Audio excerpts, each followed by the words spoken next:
What if everything that you know about consciousness and this reality is completely wrong?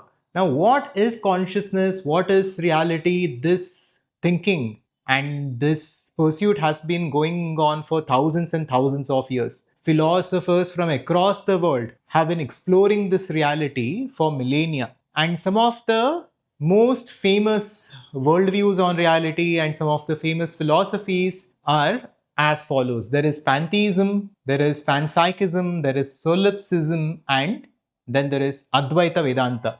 And one of the questions that we keep getting often is what is the difference between Pantheism or Panpsychism and Advaita Vedanta?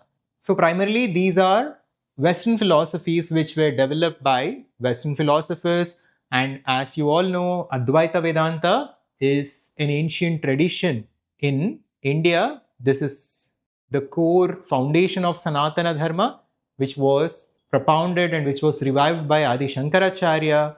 And this is the essential teachings of the Upanishads and the Vedas. So we will discover these different philosophies and worldviews and what they say about reality and what are the key differences between these philosophies and how some of the perspectives that is given here are actually fundamentally missing the essence of reality, and how Advaita Vedanta can fill the gap and provide us with a higher perspective and the truth on reality. Now, before we go ahead, I would like to make it clear that I'm not an expert in all of these philosophies. I primarily study and work with Advaita Vedanta from many years, but I will refer to the research and data provided by authentic sources. First, let's look at the example, right? And some of the people who propounded these worldviews. When it comes to pantheism, there is Spinoza. It is said, even Albert Einstein once said that he believes in some sort of Spinoza's God, which is basically pantheism. What it is, we will come to next. And when it comes to panpsychism, the name that comes up is Whitehead. And when it comes to solipsism, it's Descartes. Descartes' exploration can be equated to solipsism. And when it comes to Advaita Vedanta, it is the great Adi Shankaracharya who is a key figure. Of course, Advaita Vedanta was the essence of the Upanishads. It was always there for thousands and thousands of years, but Shankaracharya revived it and he gave us a profound framework to understand it. With this, let's come to the worldviews of these different philosophies. At first, let's look at the nature of reality. So, what is reality? How can we understand reality from the perspectives of these different philosophies? The pantheism is about monoistic divinity. So, we can look at it this way. According to pantheism, God and the universe are one and the same. There is no separate God apart from the universe. God is the universe. Every aspect of this existence is God itself. Now, from the surface, it might sound familiar and it might sound similar to Advaita Vedanta, but we will soon understand how this is very different. So, as per pantheism, God and nature are identical. God is nothing but this universe. And if I have to read something here, pantheism states the universe as a whole is God. Reality is an all-inclusive unity that is in some sense divine. Spinoza's pantheism, for instance, points one infinite substance, which is God or nature or whatever, of which everything else is a mode. There is nothing outside this one. Everything that exists is a part of the same being. So imagine the entire universe as just one substance, as just one being, right? That is pantheism. And when we look at panpsychism and what it talks about when it comes to reality, it focuses on the mind matter. So panpsychism says every aspect of this universe has consciousness, has its own consciousness and its own mind. So it states reality is composed of different units, different objects, different substances, etc. But all of these units have a mental or experiential aspect. So even a rock experiences things at a subtle level in its own way, as per Panpsychism. So, Panpsychism talks about mental being as being equivalent to physical being, stating that every aspect and every unit within this cosmos, including a rock or a pebble, has its own mental being, just like its physical being. So, it focuses on that. So, reality in this view is intrinsically experiential through and through. So, reality here is experiential. Now, let's come to Solipsism and let's understand how this talks about reality. So, Solipsism talks about subjective realism. This means Solipsism states everything that we are experiencing is within our own mind. Whatever we are seeing is in our own mind. Just like within our dream, whatever we experience in the dream world was within our own mind. So, Solipsism states even this external reality is just an appearance in our mind and a projection in our mind. Now, again, this might sound familiar to Advaita Vedanta, but again, it is very different, which we will come to later. So, Solipsism states reality exists solely in one's own mind. So, the individual self, the mind, and the individual identity is the only existing reality. Apart from that, everything is something which cannot be proved for sure, right? This might be a simulation. What exists apart from us, we cannot say it is real because it is all happening in our mind. That is the statement of Solipsism. So basically, Solipsism says everything is inside.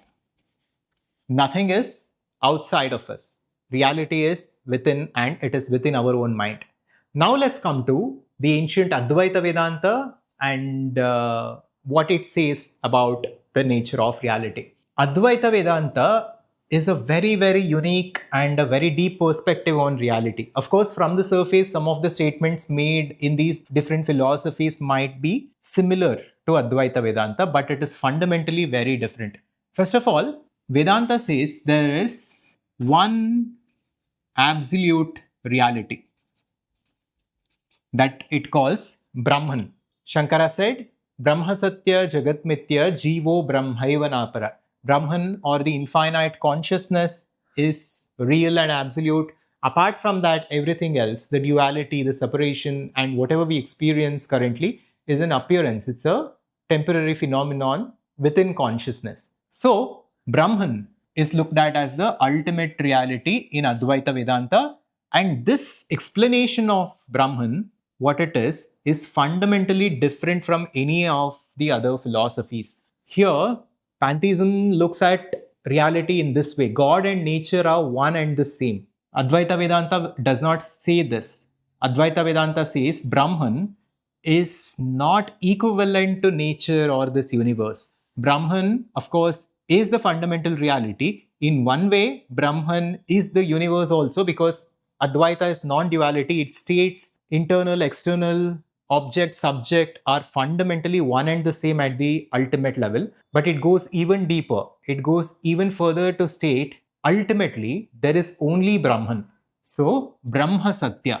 There is only Brahman. There is nothing called as the nature. There is nothing called as the universe. Ultimately, there is only this infinite consciousness, and the nature, the subject-object split, the experiences that we are having, all of these things are simply appearances because of avidya or ignorance. And once we go beyond this avidya, we will begin to see that everything is one and everything is Brahman. Even when we compare Panpsychism to Advaita Vedanta, we can see some similarities here. Even Advaita Vedanta says the manifested reality is experiential, and each and every object within the universe has consciousness within it, has some kind of a subtle existence to it, what Vedanta calls as the subtle body, the Sukshma Sharira, right? Even Vedanta says Sukshma Sharira is there for different beings. But again, it doesn't stop here. So that is why it is different from Panpsychism, because Advaita Vedanta states, although there is an aspect of subtle body in this relative dimension of Maya, ultimately there is only Brahman, there is only the infinite consciousness. And this is not fragmented consciousness. There is no fragmented consciousnesses, for each and every one of us. It is one universal consciousness. So that is Brahman as per Advaita. But here there is fragmentation. And then comes Solipsism, which talks about subjective realism and it states everything is inside. Again, from one perspective, Advaita Vedanta says the same thing. Advaita Vedanta says whatever you're experiencing outside of you is actually happening within you. Everything is happening within your awareness. Even in Mandukya Upanishad, which we discuss often, it is mentioned how this reality, this waking world is like a dream and everything is an appearance in this dream. But this example is given to point towards a very subtle reality. It is not to say that the external reality is just like the dream where everything that you're experiencing is within your own mind. Advaita Vedanta does not say that. Advaita Vedanta does not say the universe exists in your mind. It says the universe exists in the infinite consciousness the Vedanta calls Brahman. And your mind is also not who you are as per Vedanta. Our mind is simply one aspect of us. If we peel different layers of our being, finally we will come to that infinite Brahman or that infinite consciousness, which is essentially who we are. So, as per Advaita Vedanta, universe exists in this infinite consciousness and we are that infinite consciousness. Unlike Solipsism, where the universe is simply an appearance in our individual mind. So, I hope the differences are clear. With this, let's come to the second parameter where these different worldviews differ, and that is consciousness. So, consciousness is talked about in each of these philosophies in different ways. Let's explore that now. When it comes to Pantheism, there is one divine consciousness which is all pervasive, just like Vedanta. There is one universal consciousness which is all pervasive. There is one God. This consciousness itself is the nature. It itself is the God. It itself is the intelligence, whatever. So there is one consciousness as per Pantheism. Apart from this, Pantheism generally does not sharply distinguish between matter and mind. Everything is an aspect of divine. Even Spinoza's system holds that one substance has infinite attributes, including thought, which means the cosmos has a mental aspect as well as a physical aspect. So this is how Pantheism looks at consciousness. Now let's come to the Panpsychism, where it talks about consciousness or experience being there in all aspects of creation, not just human beings or not just living things, but even in inanimate matter and even in non-living things. The same experiential aspect, the same consciousness exists. So that is what Panpsychism says, which we can put as ubiquity of mind. So Panpsychism says here, experience is present throughout reality, not only in higher organisms. Every fundamental entity possesses some experiential quality. In other words, mind is embedded in all matter. Human or animal consciousness is just a complex combination of the simple mindful units. Now again, each of these philosophies are very deep. We are just exploring these on the surface just to get an overview of them. And also, if I go wrong anywhere with regards to these philosophies, let me know in the comments. Now with this, let's come to Solipsism and how it describes experience and consciousness. So again, Solipsism says there is one consciousness that exists, right? There is one consciousness that exists, that is my consciousness, that is the conscious of the mind. And within my mind, within my consciousness, everything exists. So that is Solipsism. Solipsism states that my mind is the sole undeniable reality. We cannot be anything sure of anything that exists apart from our mind because everything is happening within our mind. So that is the logic. And the consciousness of others, if at all they exist, is inaccessible and potentially just part of my experience, right? This is how even Vedanta asks us to look at reality. But again, Vedanta is speaking from a different perspective and a deeper perspective here. So let's come to Advaita Vedanta again. Now, consciousness in Advaita Vedanta is Brahman. So consciousness is Brahman, and this infinite consciousness is the only reality. There is nothing apart from it. So it's not like one divine consciousness which has become matter, like in here, because Advaita Vedanta states this Brahman has not become anything. It is just what it is. It is described as Sat or existence. It simply exists as itself, but its existence is infinite and absolute. It's very difficult to grasp because here we are reaching the limitations of the mind, the boundaries of the mind. But as per Shankara and Advaita Vedanta, consciousness or Brahman is non-dual. It is one, but not in a way Pantheism describes it. This consciousness has not become something. It is what it is. And again, unlike Panpsychism, this consciousness is not fragmented. Consciousness is fundamental and primal, and it is one. It is not fragmented.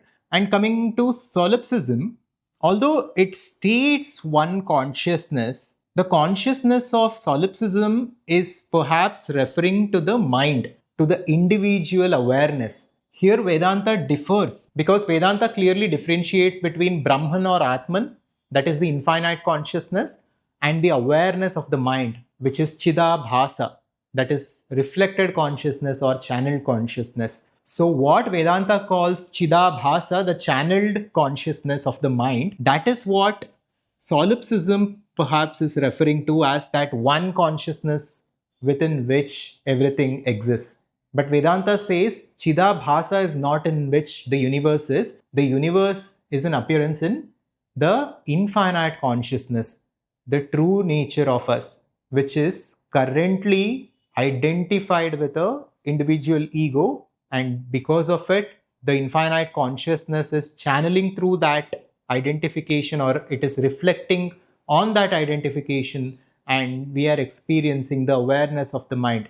When Vedanta says Brahman, it is not referring to the awareness that you have right now because of your mind through which you are watching this video. It is referring to something which is even deeper. It says when we trace back this awareness that we are experiencing, it takes us to that infinite consciousness. So here Advaita Vedanta speaks of Chidabhasa, and it states our current experience is because of this limited awareness of the mind. And next, let's come to the third parameter which differentiates these philosophies and worldviews, which is the self, right? How the self is explained. Let's understand that. Now, as per Pantheism, the self is just a mode of one, which means our individual ego and our individual experience and identity is just one attribute of that one universal God that Pantheism speaks of. We are just one aspect of it. And when it comes to Panpsychism, it speaks of plurality. So there is plurality of selves. Like Panpsychism says, every object has its own mental being and its own level of consciousness. A rock has its own self. A table has its own self. I have my own sense of self. And like this, each of us have our own senses of ourself. So it talks about plurality. And when it comes to Solipsism, it states only the self exists. So Solipsism says only the self exists, like Advaita Vedanta. But the self that Advaita Vedanta refers to is called Atman, which is again Brahman itself, right? I am Atma Brahma. Advaita Vedanta says our own self, our own true self, true nature, not this awareness that we have right now, not this individual identity that we have, like Solipsism says, but our deeper nature that we are not yet aware of. That is Atman, that is the self, which is one, which is universal, which is infinite, which is who we are, which is what everything is. That is that one that Advaita Vedanta refers to when it talks about the infinite nature of self. But what Solipsism is referring to is not Brahman, not that infinite consciousness, but it refers to the individual's awareness, which is the awareness of the mind.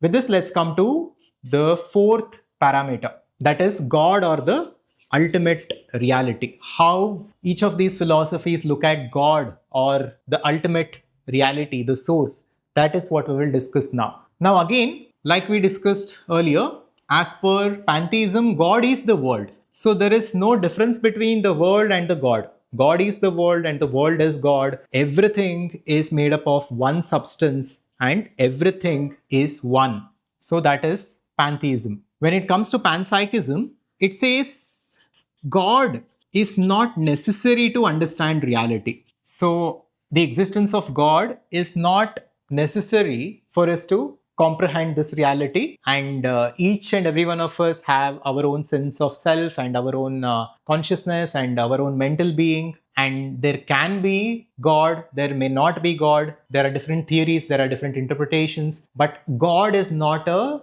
primary aspect of panpsychism. So panpsychism is compatible with atheism or various other theisms. Many panpsychists are secular, viewing consciousness as a natural property of matter. So God is not a primary aspect of panpsychism, but God is a primary aspect of pantheism, and it states God and the world is one.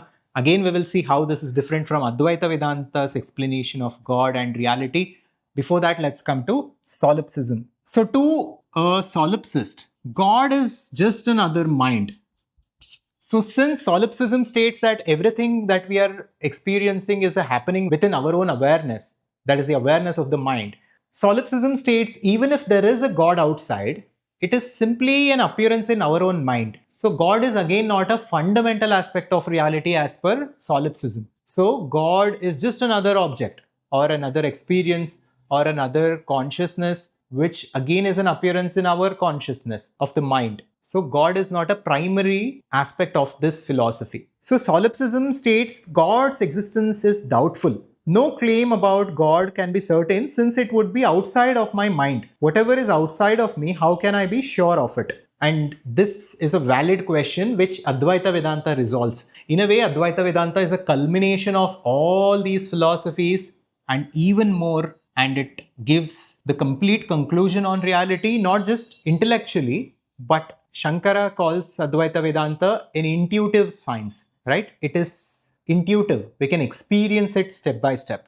It is not just theory. So let's understand how God is described in Advaita Vedanta. So Advaita Vedanta sees Brahman as the ultimate reality. If we consider Brahman, the ultimate reality, as God, then that is all there is to it. But then there is also a secondary explanation of God in Advaita Vedanta, which Advaita Vedanta calls as Ishvara. This is a God with form and attributes like Shiva, like Vishnu, like Narayana, like Devi.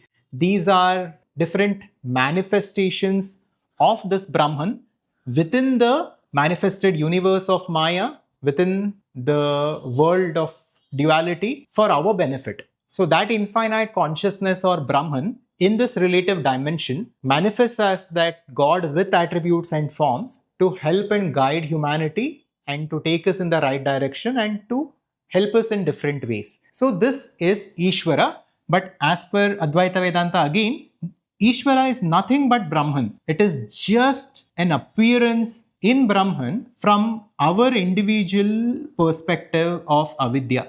When we are within this matrix, when we are in this Maya, and when we look at God, we cannot experience that infinite consciousness of Brahman that is beyond all attributes, that is beyond all forms, and that is totally absolute. Our mind can only comprehend forms and boundaries and qualities. That is the nature of the mind, because the mind itself is a product of Maya. Mind itself is a product of time-space reality. Whatever it can experience should be within time-space reality. So that infinite consciousness appears as the God of form, as Narayana, within this projected universe for our benefit. That is how Advaita Vedanta looks at Ishvara, or the God with attributes. But ultimately, Vedanta states the ultimate reality or the true God is the Brahman. That is the infinite consciousness which is beyond all forms, beyond all attributes, beyond everything. And everything else, the universe itself, is an appearance within this infinite consciousness. With this, let's come to how perception and knowledge is explained within each of these philosophies. So according to Pantheism, the world is perceived in this way. Everything is divine. So whatever we see all around us, everything is divine, because everything is that one primordial substance, everything is God. There is no God and there is no universe separately. God is the universe. So Pantheism states everything is divine. And in Panpsychism, we can look at hierarchy, right? So as per Panpsychism, there is hierarchy in perception because it states there is a mental being in each and every object. But at the same time, human experience and human perception is very different and it is much evolved compared to the perception of a dog and then compared to a perception of a rock. So Panpsychism states there are units which make up the mental being. So these units are more complex within human beings, because of which there is a higher level of perception and a higher level of consciousness, whereas in an object or in an animal, these units are low and the perception is low. So there is sort of a hierarchy when it comes to perception and experience. So it states even an electron perceives in a rudimentary sense the forces of nature, though not with conscious thought. Human perception is an emergent high-level form of the ubiquitous awareness ingrained in matter.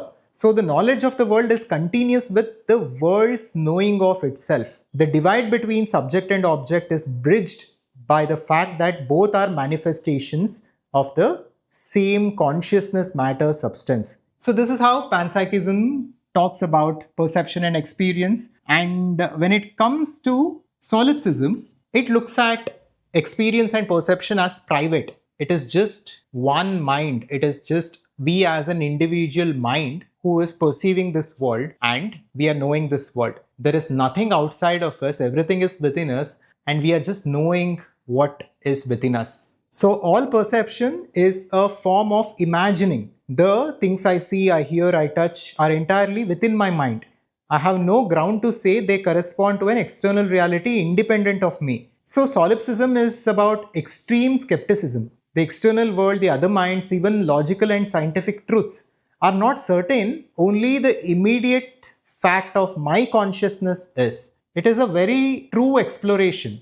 It is a very valid way to look at reality. But Advaita Vedanta doesn't stop there. Advaita Vedanta says perception and knowledge is all happening in Brahman, in the infinite consciousness, but through the limited awareness of the mind, which we understood as Chidabhasa, right? So Advaita Vedanta says perception right now is happening because there is a subject-object split. Ultimately, there is no subject-object split. There is only the subject, there is only the infinite consciousness. But because of our ignorance, because of our avidya, we are perceiving a subject-object split in this material world, and because of which we are having different experiences. And even knowledge and perception is happening because of avidya. If there was no avidya, then there would not be a subject-object split. If there is no subject-object split, there cannot be any experience. If there is no experience,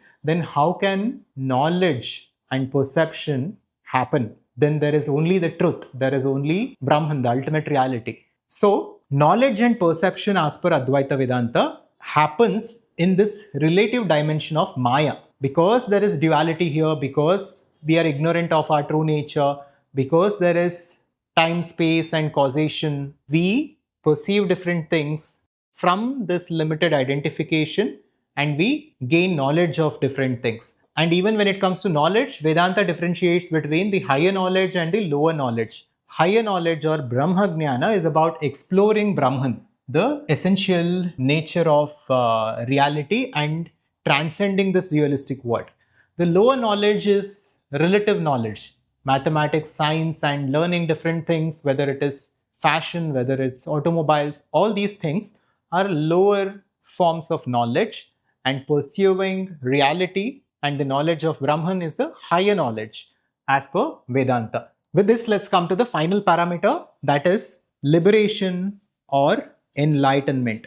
When it comes to Pantheism, it does not have a typical formal doctrine of moksha or liberation as in Indian traditions, but it talks about a deep sense of spiritual fulfillment by the wisdom of how everything is one and with the communion of God. So it talks about a deep sense of fulfillment because of this knowledge. So the salvation for a pantheist is often described as recognizing and harmonizing with the unity of everything. For example, in this regard, Spinoza spoke of the highest joy coming from the intuitive knowledge of God or nature. So it talks about fulfillment by understanding the divinity in everything. When it comes to Panpsychism, it does not talk about any form of liberation because it does not look at these experiences and the world as suffering or samsara. The way Vedanta looks at the world as a continuous cycle of samsara, of birth and death and suffering. So Panpsychism doesn't look at reality that way. It simply is a metaphysical exploration of reality where it looks at how within every object there is some kind of a mental being. And similarly, Solipsism also doesn't talk about or doesn't focus on liberation. It simply states everything is in my mind, every object, every experience is a happening within my own awareness of my mind, and if I have to change my experience, I simply have to change the state of my mind, and there is no concept of liberation here. But when it comes to Advaita Vedanta and Shankaracharya's explanations, there is a very, very strong emphasis given to moksha, which is liberation or enlightenment, which fundamentally is the recognition of the fact that we are Brahman or the ultimate reality. So moksha is about breaking free from our individual limited identity as the body mind and recognizing our nature as Brahman, as the infinite consciousness, and ultimate goal is this as per Vedanta. Vedanta says the ultimate goal for anyone is this simple thing, that is Atyantika Dukkha Nivritti Paramananda Prapti, which translates to freedom from all kinds of suffering and the attainment of the absolute permanent bliss. So this is what each and every one of us seek. None of us wish to experience suffering. We need a way out of suffering. That is what we call freedom. And not just this, we also wish to experience that infinite, profound sense of fulfillment or joy. And we wish to experience this permanently, eternally. This should not come and go, but this should be with us. This should be who we are. So this is what each and every one of us seek, and reaching that state is called moksha in Advaita Vedanta. That can only happen if we realize that we are not the body and mind, but the infinite consciousness in essence. So that is how Vedanta speaks of the liberation or moksha. And one more philosophy that Advaita Vedanta is sometimes compared to is nihilism, which states how everything is nothing. Now, this is not true. Advaita Vedanta never says that reality is nothing, but we did a detailed exploration on how Advaita Vedanta is very different from nihilism. If you wish to explore that, you can check this video next, and I will see you in the next one. Subscribe to Advaita to wake up. Shivoham.